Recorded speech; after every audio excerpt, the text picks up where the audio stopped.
Selamat malam Indonesia, Anda menyaksikan seputar Bali terkini pukul 22.30 waktu Indonesia Tengah bersama saya, Madis Kedenkarang. Closed Circuit Television, CCTV atau televisi sirkuit tertutup kini menjadi perangkat elektronik yang banyak dibutuhkan untuk dapat memantau segala aktivitas pada areal perkantoran, toko, fasilitas umum, bahkan rumah pribadi. Dampaknya, bisnis penjualan CCTV pun kian menjamur. Salah satunya CCTV Bali yang menyediakan berbagai paket kamera pengawas sesuai kebutuhan konsumen. Closed Circuit Television atau CCTV kini menjadi peralatan elektronik yang banyak dicari masyarakat, khususnya di perkotaan sebagai alat pengawas, baik di areal perkantoran, toko, hotel, villa, fasilitas umum hingga rumah pribadi. Kondisi inilah yang membuat semakin menjamurnya bisnis penjualan serta pemasangan instalasi perangkat CCTV, seperti yang ditawarkan Mi CCTV Bali di Jalan Buana Raya, Denpasar. Tak hanya menjual secara eceran, berbagai paket CCTV terdiri dari kamera indoor dan outdoor, digital video recorder atau DVR disediakan di toko milik Hapsari ini.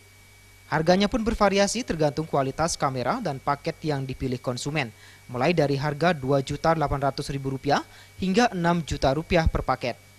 Tak hanya itu, pemilik toko juga menyediakan DVR perekam yang dapat disambungkan ke perangkat internet. Dengan menggunakan DVR tersebut, para pengguna CCTV dapat memantau situasi rumah maupun tempat usahanya dari jarak jauh tak terbatas waktu dan tempat melalui smartphone yang telah dikoneksikan dengan IP. Ya, kita ada penjualan dalam bentuk paket, ada juga penjualan dalam bentuk item. Gitu.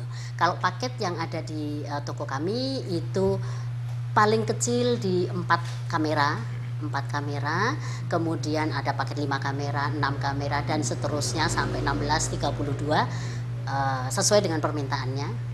Ataukah pembelian item, artinya kameranya saja atau perekamnya saja. Jadi bermacam-macam kita punya.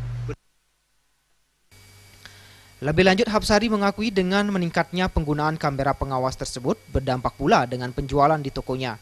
Dalam sebulan, dirinya mengaku mampu meraup sedikitnya Rp100 juta dan setiap tahunnya terus mengalami peningkatan sekitar 25%. Ari Wiratmaja dan Alit Setiawan, Bali TV. Pemirsa, demikian seputar Bali terkini kali ini. Nantikan informasi menarik kami dalam seputar Bali terkini pukul 23 waktu Indonesia Tengah. Selamat malam Indonesia.